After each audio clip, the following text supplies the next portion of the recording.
Ngayon ay parang hangin na lang na naligaw.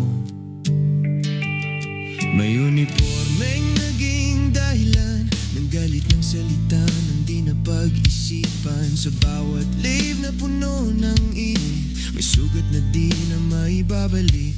At ang mga nanood lang noon, di alam kung saan pupulutin ang kahapon. Oh, yun na, wala nang normal mangusin content. Mga pangako'y nawala sa hangin bigla. Oh, yun na, parang kwentong naputol sa gitna. May lungkot na iniwan sa masa. Oh, yun na, wala nang ingay na kilala. Tahimik na ang entablado ng drama. Sa dulo pala ng lahat ng sigawan, may katotohanang di matatakasan.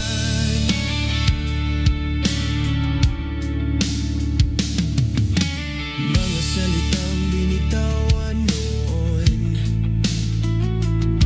parang bato na bumalik sa kahon. Mga kaaway na pinagawa na lang, ngayon ay multo na ng nakaraan.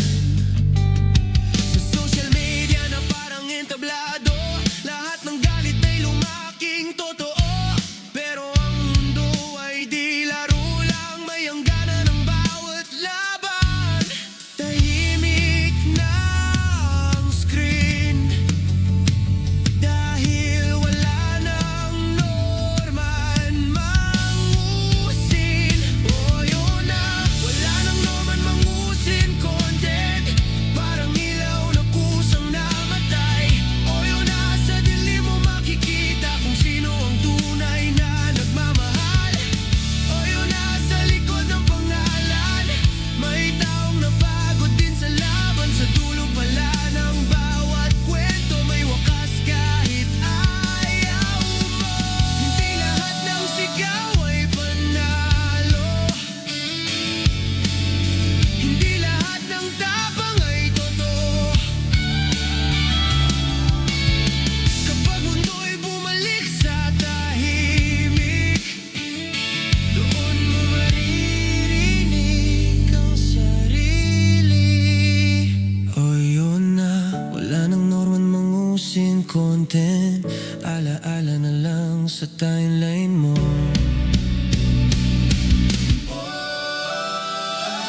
Oh, yun na, wala na norman mangusin content. Alaala na lang sa timeline mo. Oh, yun na, parang bagyong lumipas, may bakas pero wala nang unos. Oh, yun na, kung may aral mang dala, yan ay huwag kalimutan sana. Ang respeto'y di dapat nawawala, kahit sino ka pa sa mata ng madla.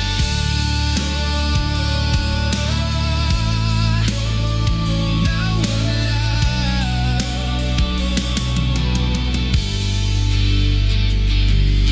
Tahimik na ang screen, dahil wala nang norman mangusin.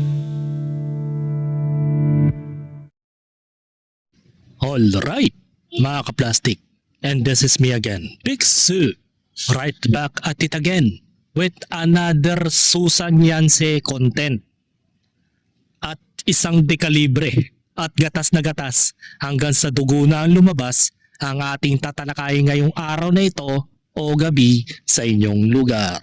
At ang tatalakayin po natin ay sa wakas, meron na po nasabi itong si Makagago WhatsAppman sa kanyang live stream kahapon ng umaga nitong February 26, 2024 ay nag-opinion na rin siya sa wakas about dito sa kaso ni hindi sa about sa nangyari sa kanya in a relation between Susan Yance o sabi Filipino lawyer at si Makagago WhatsAppman.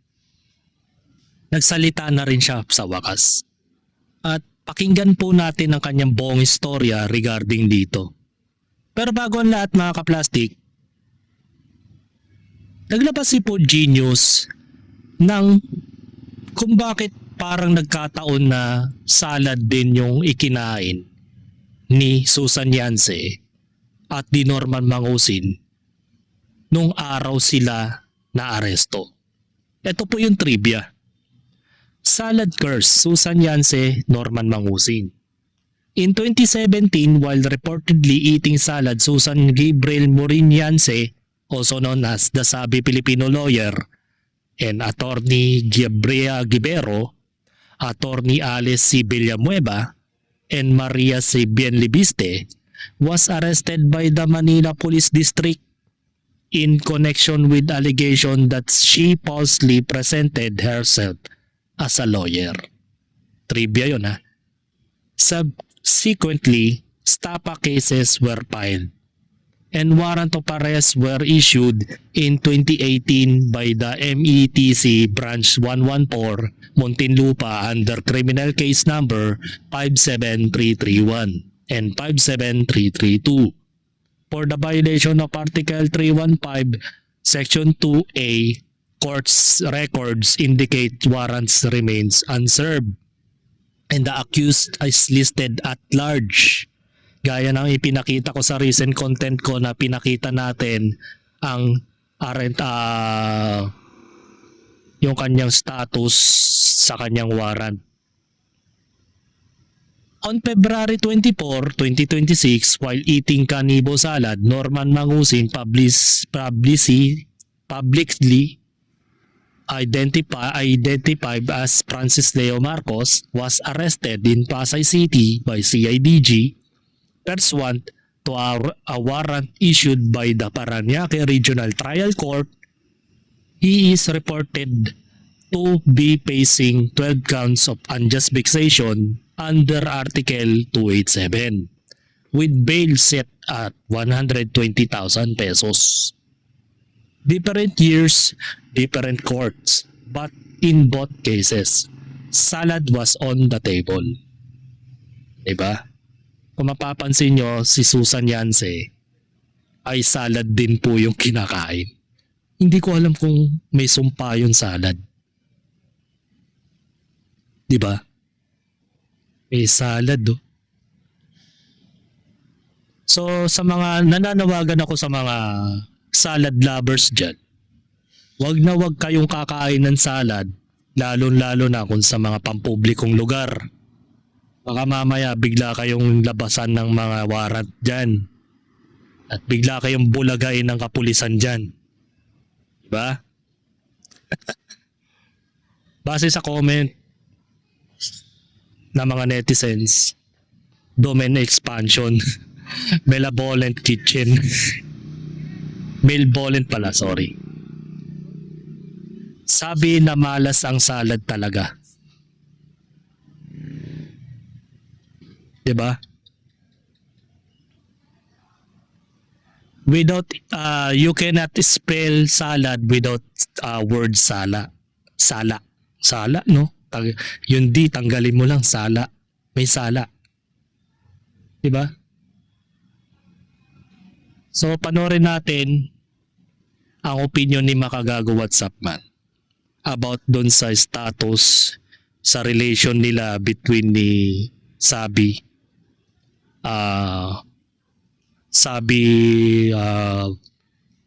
the fraud lawyer.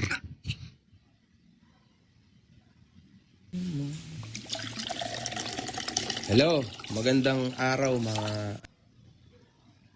ako to do that job. Okay, lalo abogado ko, napakalakas na babae noon. Oo, ay! Kaso hindi yung iniisip yung abogado. Hindi yung peking abogado, totoo. Putra guys, yung abogado ko, matikas mo yun. Napatigas nun, grabe. Alam nyo to, itong mag na to, puta, ayan, ganyan katigas ho ulo nun. Puta, hindi nila kaya yun. Sorry, lagi ko lang siyang, natutuwa lang ako kasi sobrang, in fact, yung abogado ko na yun, malalaman nyo rin kung sino siya very soon.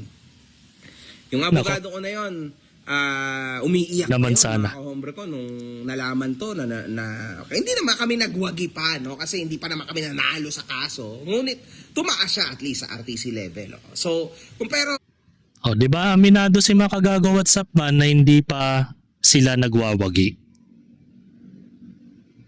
Pero bakit niya ipinahiya sa harapan ng mga media ang kanyang kalaban na si Norman Mangusin?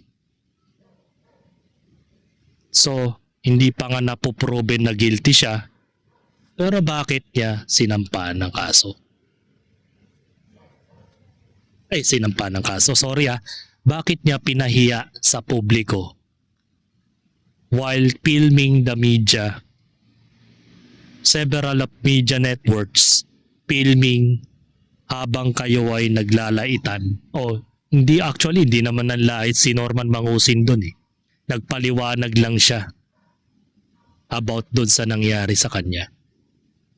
Pati yung issue sa kaso niya noong 2020. So may mali nga talaga. So hindi pa nga tapos yung laban, sabi niya, di ba? Hindi pa sila nagtatagumpay. Pero bakit pinahiya? Masyadong foul na yon.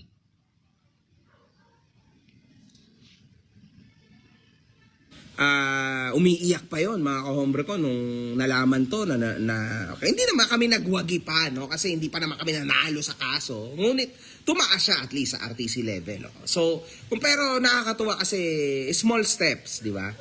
No, masaya kami lahat, we're very happy mga kahombre ko. Yung yan, sinagot ko yung doc, guys. Wag nyo na huyang pansinin kasi actually hindi naman ako galit dyan. Kasi hindi niya alam, mga kahombre. Wala siyang idea.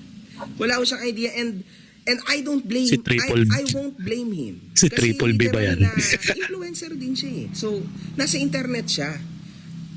I won't blame the guy. Kasi literal, ganyan din ang ginagawa ko. Ganyan din ang gagawin ko, actually, Dati, actually, ganyan ginagawa ko nung wala pa akong mga researcher. Ganyan ang ginagawa ko nung wala pa akong production na sarili ko. Ganyan ang ginagawa ko. Kung ano na lang, nasa harap ako. Ganyan. Yun, aminado siya na yung dati niyang personang disking, na kung ano yung makikita lang niya sa social media, ididis na niya agad, ipoprovoke niya na ganito, ganyan, na bla bla bla. Aminado siya. Kumbaga nakikita niya yung sarili niya, dati niyang pagkatao, doon kay Doc Samaniego. Si Triple B. Diba? Si Triple B, mga ka-plastic. Aminado naman siya na dati siyang ganon. Kumbaga, kailangan lang natin ng cloud chasing. React ka ng react. I-react mo to, i-react mo yan, i-react ko to lagi. Ano man yung lumalabas sa algorithm, yun natin yun ang i-react ko. Mema lang, mema content lang. Ganun dati si Makagago. Mema content lang din. Kaya nga natatawa ako nung pinapanood ko siya nung disking era pa niya nakakatawa siya mag-komentaryo that time. Kasi puro siya mura. Pati dinamay niya. Dinamay niya pa. Parang utak Norman siya dati. Dinamay niya yung mga pamilya ng kaaway niyang social media influencer. Kaya nga lang nagpatong-patong ang demanda niya that time. Yun ay dahil yun ang pinapakita niya. Na naiintindihan naman ni Makagago. Mabuti nga hindi niya pinatulan si Doc Samaniego Na kung tutusin, kung yung ugaling dating disking niya, tapos ginanyan siya ni Doc Samaniego, good luck. Siguradong durog ang buong pagkatao mo pati ng pamilya mo. Diba? Pero mabuti na lang nagkaroon ng repentance about kay Boss MG. Baka pinanindigan niya talaga na nagbago na talaga siya. Pero may sometimes na minsan umaatake rin yung niya, dating disking, kung paano siya gumalaw, kung paano siya mambrusko ng tao. Minsan nakikita ko pa rin sa kanya yon. Let's say about mga 95% yung repentance era niyang umiiral, pero yung 5% na disking era niya, nakikita ko pa rin sa kanya. Na hindi napapansin yun ng mga na mga bagong saltang nakasaksi kay Makagago ngayon na hindi pa niya nare-recognize na ganun siya dati. Diba? Tuloy natin yung video.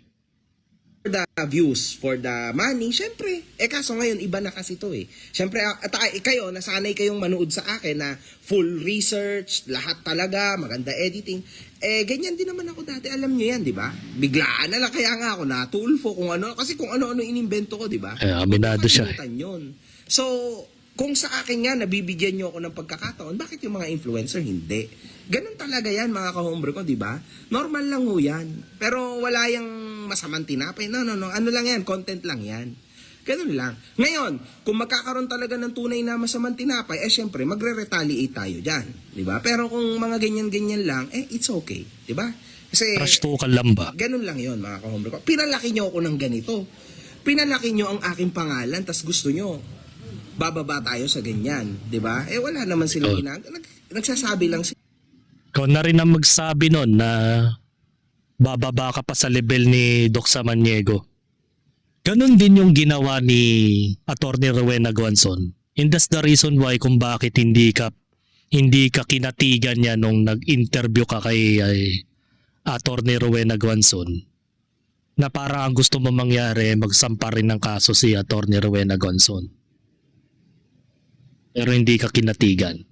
The same time, si Manny Pacquiao, hinihingi mo rin yung kanyang opinion at the same time kung magdedemanda siya.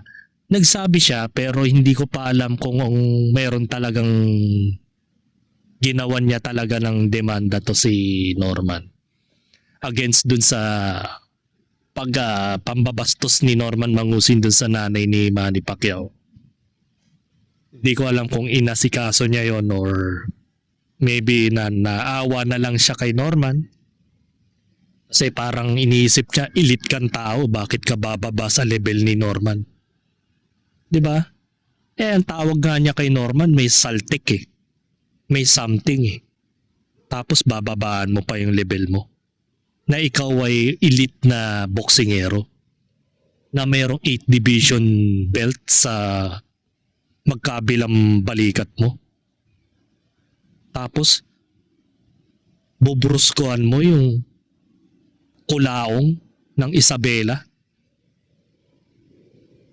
Diba? Ikaw na rin nagsabi, Makagago, na maging ikaw ay ayaw mong patulan tong si Doc Samaniego dahil nga bilang isang malaking vlogger o social media influencer, hindi mo na kailangan pang bumaba sa level ni Doc Samaniego na kung saan ay nakikita mo yung sarili mo kay Doc Samaniego na ganyan ka dati.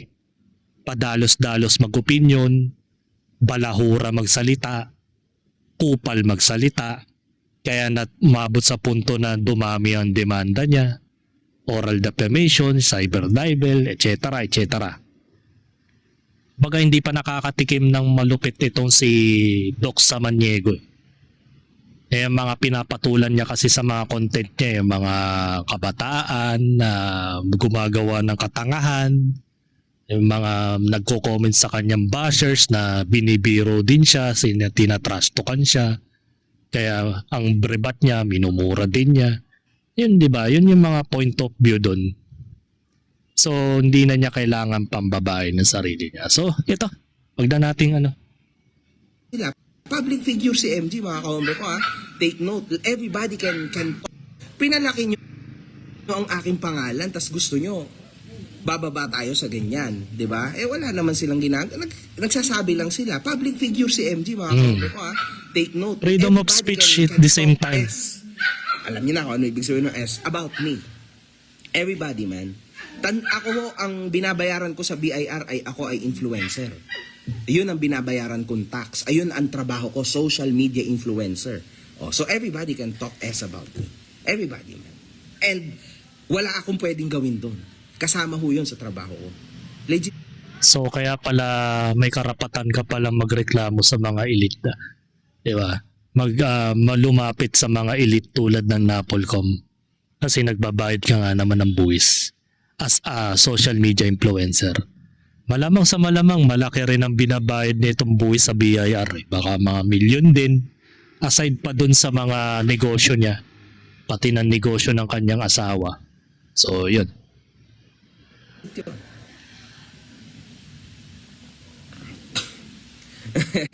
Es about me. Everybody, man. And wala akong pwedeng gawin doon. Kasama ho yun sa trabaho ko. Legit yun.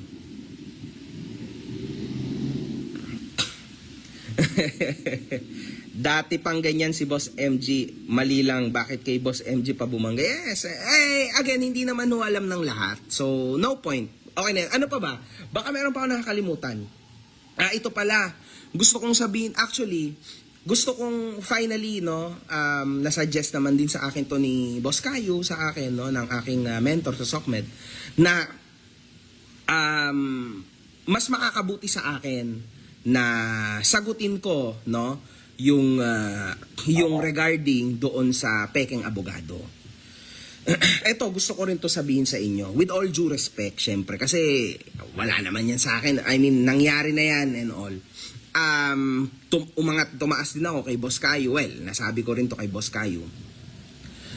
Nagkaroon kasi lately, no, nitong mga nakaraan, no, ng issue na kumbaga yung aming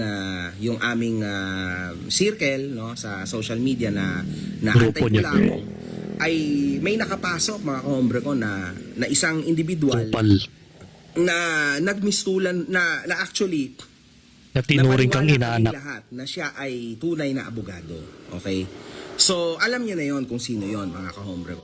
Di ba nagsabi ako dun sa recent content ko na kung saan ay tinira ako ni Kayo na bago ka magtumanggap ng mga kapwa vlogger o maging vlogger man yan, attorney, kaibigan o concerned citizen, na papapasukin mo sa inner circle ninyo. Make sure na mag-research ka about sa background niya.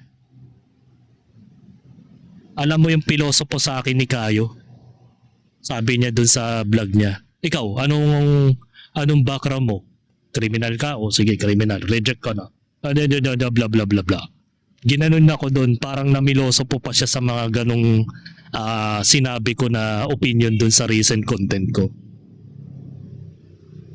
Natural, kapag nakikipag-interact ka sa ibang tao, lalo na kung hindi mo pa lubos na kilala, una sa lahat, kilalanin mo muna kung ano siyang tao. From the gestures, di ko alam kung nagkita kayo ng in person, kasi wala siyang sinabi sa video eh. Wala siyang sinabi na physically interact with each other. Na nakita niya ng mula ulo mukhang paa, itong si Susan Yance. Hindi niya nasabi yun, hindi niya nabanggit.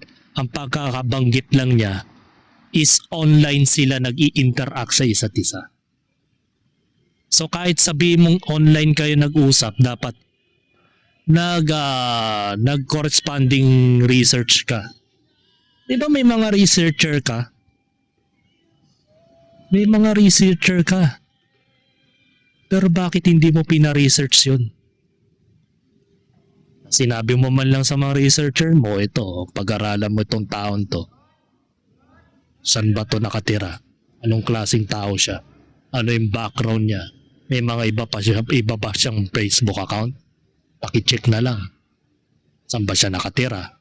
Ano ba talagang pinaka-core ng kanyang buhay? Di ba? Kaso minasama ni Kayo, then yun, nandun na sa punto na minarder niya ako sa live stream niya. Tinawag niya pa akong bobo. Yun, ganun talaga. Yun, hindi niya kasi naintindihan yung punto ko. Kung bakit nasabi ko yun. Kasi noon pa man sinabi ko na yan, pangit na yung kutob ko sa ugali niya eh. Lalo na yung mga nakikita kong videos about dun sa mga pananalita ni Sabi, ni Susan Yance o kung sino mang hinayupak na nila lang na anong pangalan niya. Diba? Sinabi ko sa kanya na, Boss MG, hanggat maaga pa, tanggalin mo na sa grupo ang anay na yan.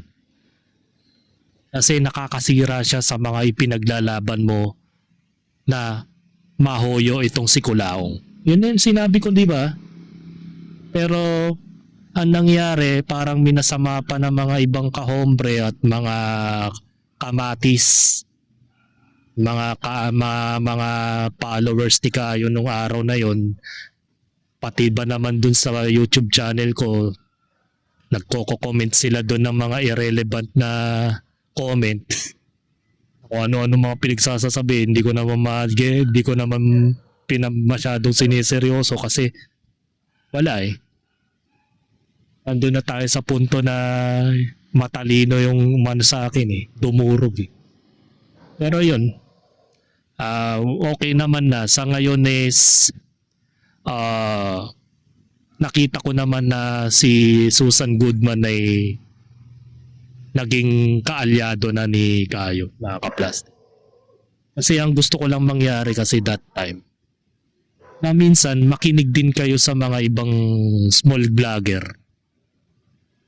na mga nagpapakita ng proof about dun sa peking abogado, peking law firm na may multiple identities with the multiple personalities and name.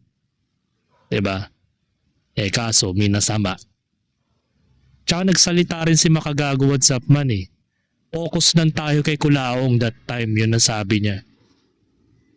Ayaw na daw niyang pukusan ng iba. Eto, sasabihin naman niya dito sa video. Na nagmistulan, na actually, napaniwala kaming lahat na siya ay tunay na abogado. Okay? So, alam niya na yon kung sino yon, mga kahombre ko. So, akala namin, oy, totoo kang abogado. Siyempre, hindi na, wala, kasi ano ako eh. Wag nang kami kasi ako to eh. Hindi ko naman alam, no, kung tunay ka bang abogado, peke ka bang abogado, I don't know. Hindi ka nga nag-research. Hindi naman ako mag-check kung tunay ka bang abogado kasi, diba? alam yan, hindi naman ako sobrang talino, wag niyo isipin na gano'n, ha. So, syempre, ang sa akin, wala naman siyang hinihinging pera. So, sabi ko, sige, lahat kasi ng tulong, sinabi ko sa video ko, ay tatanggapin ko. Kaya naman Lahat. pala. Kasi hindi ko naman, alam niya, natatawa nga ako eh, hindi mo kaya mag-isa, humingi ka ng tulong. Yes, totoo naman eh. Can you win a war on your own? No. Alam nyo, sa ayaw at sa gusto nating aminin, Francis Leo Marcos, Norman Mangusin, aka Francis Leo Marcos, is a big name. Sa media, sa social media, you know this, man. Tumakbo ang senador eh. Nakakuha ng 5 milyon na boto. Di ba? So, guys, tatanong mo, at sasabihin mo, hindi mo kaya mag-isa. Abay, malamang.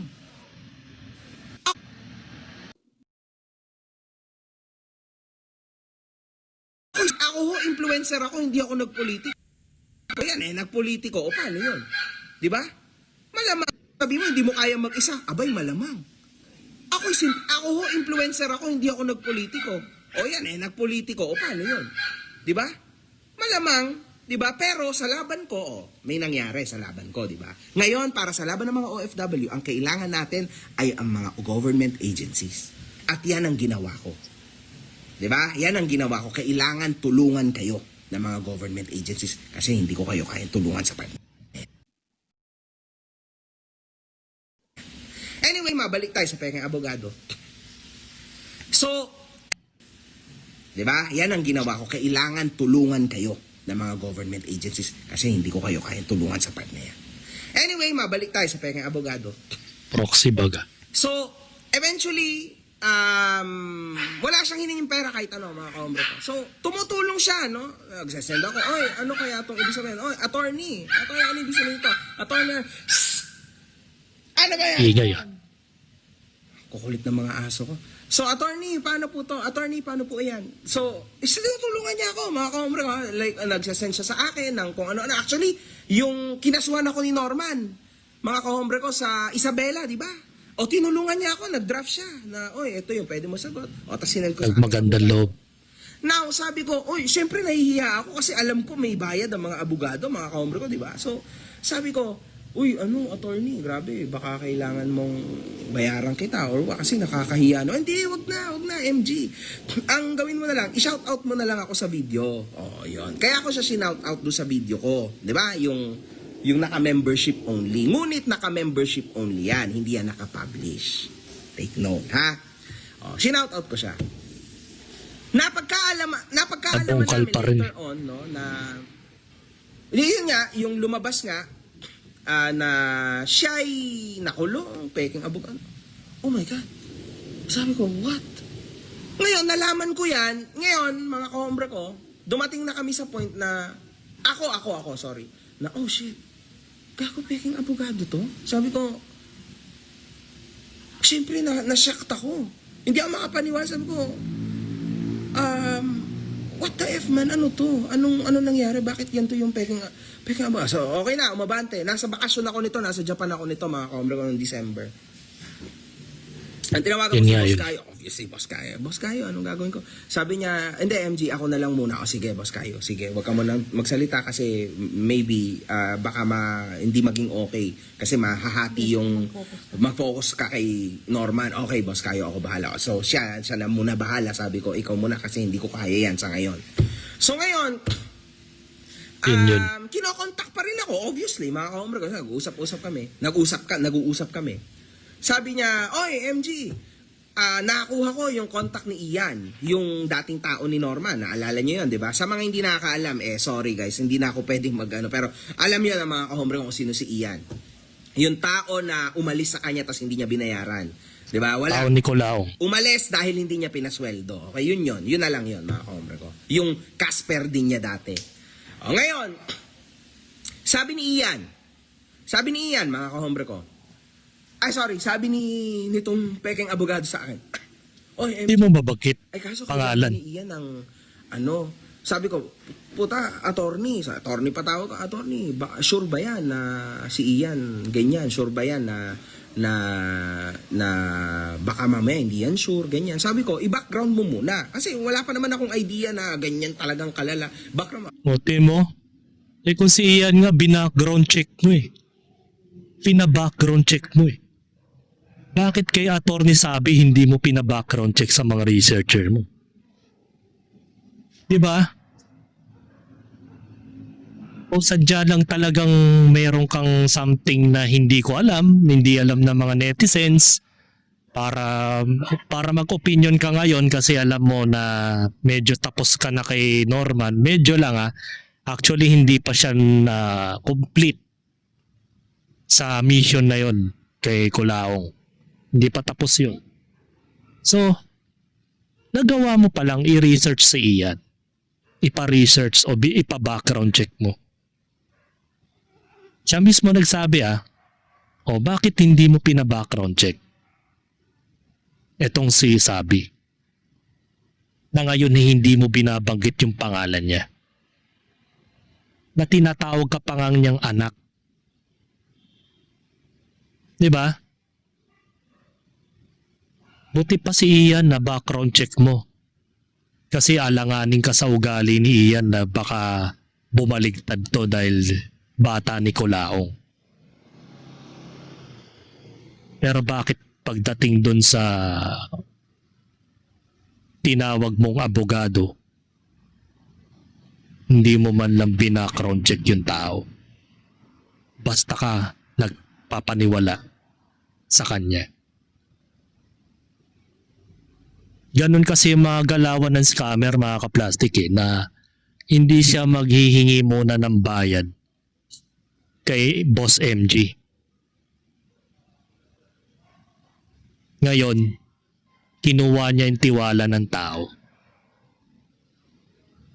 Di mo na ako maniningil kay Boss MG. Kukunin ko muna ang loob ng tao.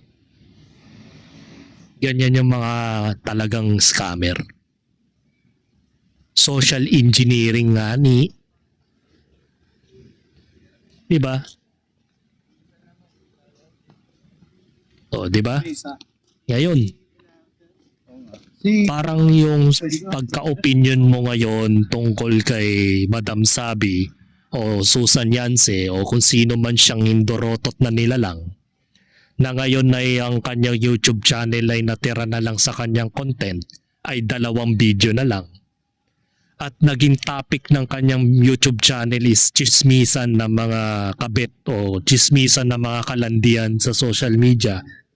Nawala na yung mga video na matibay na ebidensya na nagpapatunay na mayroon siyang nasabing di maganda kila Food Genius, na may nasabi siyang di maganda kay Nasukir, at kung sino-sino pa yung mga nakakaaway niya, maliban lang sa'yo mga gago. Kasi nga ang tawag nga sa'yo, anak. Mahal na mahal ka niya eh. Kasi ginagawa ka na niyang puhunan. In the way na gagawan ka na niyang paraan kung paano ka niya mabubudol. Diba? Mabuti nga lang ang binudol lang sa'yo ni Susan Yance, 5,000 lang eh. Eto, ikukwento niya. Binackground niya, hindi, okay to, sure to. Pinapirma ko to na NDA. Yung pala, lumabas din na, syempre, peke din yung NDA, alam mo yun. Anyway, wala akong idea pa dyan. Sabi lang yan ni Boss Kai sa kanya to. Pati NDA ko, So peke. ngayon, pumirma naman si Ian. Tapos sabi niya, kaso MG nang hihingi to na 5,000. Kasi, kailangan daw niya ng 5,000. Kasi nga, hindi siya nasweldohan ni Norman, sabi niya. So ngayon, syempre, in good faith, hindi ako in-scam or whatsoever, no, in good faith, nagbigay ako ng 5,000 sa, through BPI, okay, BPI to RCBC account, sa RCBC account niya. So nagbigay ako ng 5,000, ang pangalan ay Marie Carl, ayoko na lang sabihin yung apelido, pero Marie Carl yung pangalan. Binigay ko rin kay Boss Kayo yung, ay nako, babe, itong mga aso. Almond, Margie. So binigay ko yung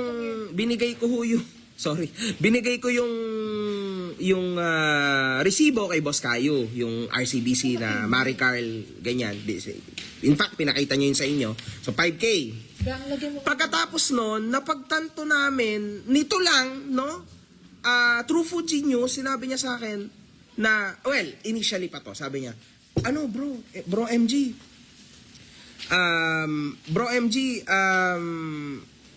ganito yan, si Ian ba, natanggap ba yung 5,000 binigay mo? Siyempre hindi ko ala. Siyempre, I don't know, kasi basta sinend ko, then okay na yon sa tingin ko, no? Okay na yon, sabi ko. Oo naman siguro, di ba? I don't know, kasi binigay ko lang, yun na yun. So, tinanong ni Pujinyo si Ian, ay hindi daw niya natanggap. So, wala kasi akong contact nung Ian kasi hindi ako nakikipag-usap kung kani-kanino, no? May mga tao na nakikipag-usap para sa akin. Mabuti pa. Si Ian, hindi mo nakuha ang number dahil hindi mo kinakausap ng kung sino-sino. Pero yung taong na yon, yung allegedly, ay hindi na allegedly, pekeng abogado talaga. Nagtiwala ka kagad sa kanya. So mas matimbang pa pala yung taong yun. Naharap-harapan kang niloko. Mabuti nga lang, 5,000 lang yung nanakaw sa'yo eh. So wala kang planong sampahan ng kaso yon. 5,000 ang ninakaw sa'yo. At pinalabas niya na naibigay niya kay Ian yung pera. Ba, 5,000 ngayon para sa mga ordinaryong kagaya ko, malaking bagay na yun ha. Malaking bagay na yun mga ka-plastic. Usually yun ang sinasahod ko eh. 5,000. Napakababa sa mata ni makagago pero para sa akin malaki yun. Pambudget na yun sa isang buwan mga ka-plastic.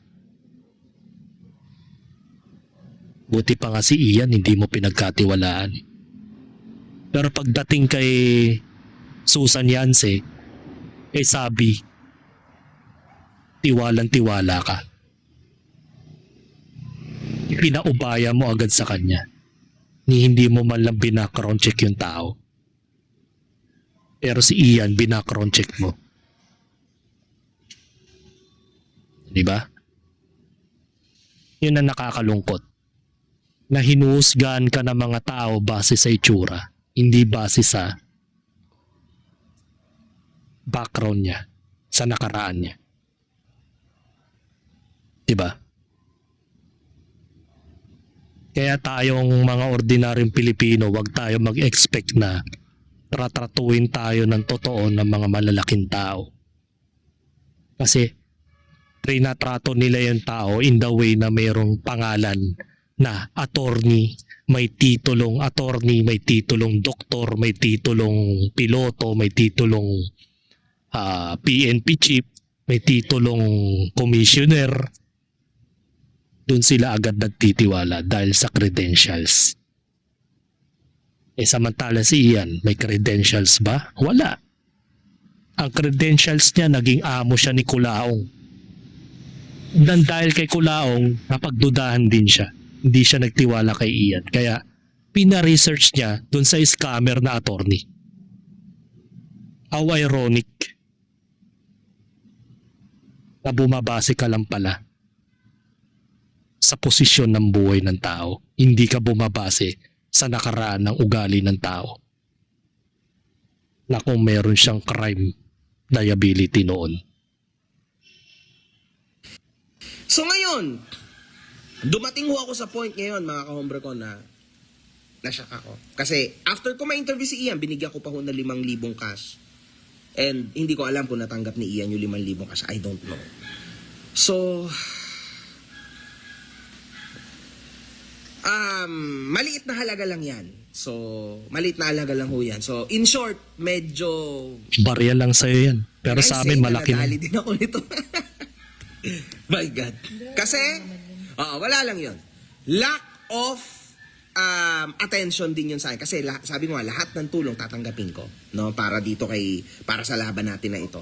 Kaso, but, nakatulong siya kasi talaga totoo yung mga binigay niya sa akin, mga isasagot ko kay Norman, talaga nabigay niya naman, no? Pero nagulat nga lang ako na scammer pala. peke pala siya, hindi siya totoong abogado. So, and at the same time, yung 5,000 hindi niya binigay kay Ian. Hindi ko alam yung another na 5,000 kung kanino na, kung ano nangyari doon.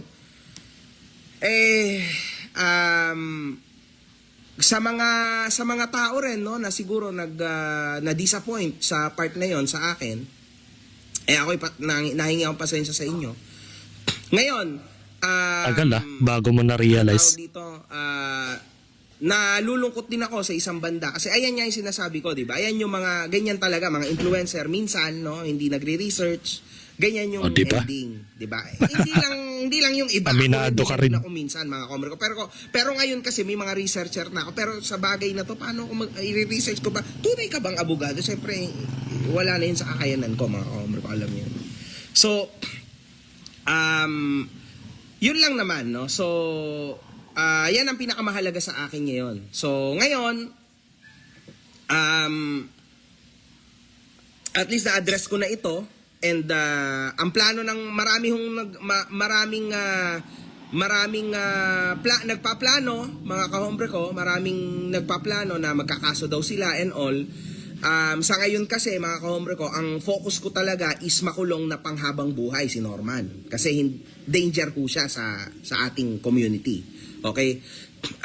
So, mahirap naman na babaling tayo, no, sa ibang klase ng laban. Ngunit, nandiyan naman ang aking mga kawani na mga small vloggers na susuporta sa atin upang magkaroon kayo ng boses. And at the same time, para sa mga OFW na nadenggoy ni Norma, nadenggoy ng tao na ito, nandyan ho yung post ni Congresswoman. Nakita nyo, shinare ko. Ayan ho, ang Congresswoman ng party list na OFW. Tama? OFW party list. Makakatulong ho yan sa inyo. Libre yan. Magkaso and all. Pakita nyo lang ho lahat ng ebidensya nyo. And stop talking. Kasi at the end of the day, kailangan nyo hong umaksyon. Okay? Yan ho ang mahalaga. Yan ang mahalaga, mga kahombre ko. So, yan yung best. And ako ay, kasi sabi nga sa akin ni Boss Kai, kasi hindi ko yan nababasa, hindi ako nagbabasa ng mga ganyan. Pero sabi nga ni Boss Kayo, kasi Boss MJ, kailangan mo din niya i-address mo na yan. Kasi para, kahit pa paano, may mga na-disappoint din kasi sa'yo na mga kahombre mo doon sa part na yon. O at least, ayan yung kasagutan ko, di ba, na literal na, ayun nga, I can say na, in-expect ko na yung 5,000 kay Ian, ngunit yung 5,000 hindi nakarating kay Ian. So, Pero sa akin, maliit na halaga lang yun. Kaso, syempre, paano yung iba na 100,000 ang nakuha ng tao na ito? Ayun, Cap Ninyo Barzaga, I love you, man. Salamat ulit at kinonek mo ako kay CICC Yusek Aboy Paraiso. Love you. Si Yulen. Yulen Marcos? Yulen. Salamat, brother. Puta. Yung tanong mo kanina sa akin na, oy, MG, wag ka magpapa-apekto sa mga bash sa'yo. Nangyari din yan sa amin noong 2020. Wag ka mag-alala, brother. Pero salamat, I appreciate you, man. Pero hindi ako naapektuhan sa ganyan. Sanay ako dyan kasi since 2009 pa ako sa internet and nandyan ang mga ka-hombre ko. Marami yan. Malaki ang fan base ko. So, I believe in that. So, at saka ako, hindi ako ganun-ganun lang. Okay? Oo, malupit din talagang aking utak sa ganyan. Alam mo na yun. Siguro hindi mo rin alam kasi siguro dito ka lang sa era na to na part ni MG. Pero kung medyo makikita mo yung mga nakaraan ko, trust me, man. Kaya ko yan. Pero salamat, man. Salamat sa ano mo. Salamat sa care mo sa akin. Si The Kings nanonood din. Hi, The Kings. Maraming salamat. Ayan, natuloy yung ating plan B. Plan B yung natuloy. Yun lang. Ayun lang, mga kahombre ko. Ngayon, marami na ho, no? Marami pang kaso si Norma nakakaharapin. So, Yun. Dito na magtatapos ang aking opinion. Baga, yun na yun. Malinaw na wala rin po siyang nalalaman that time. Nalaman na lang niya nung mga bandang nagba-viral na siya sa social media. Itong si Peking Abogado, Peking Law Firm na may existing warrant of arrest, mga ka-plastic, na laging binabanggit ni Colaong that time. Na yun, mga ka-plastic na malinaw na sinasabi na ni Boss MG na maging siya ay sana be happy. nabudol ba. At ito po yun yung tinutukoy ni Boss MG. Ayan.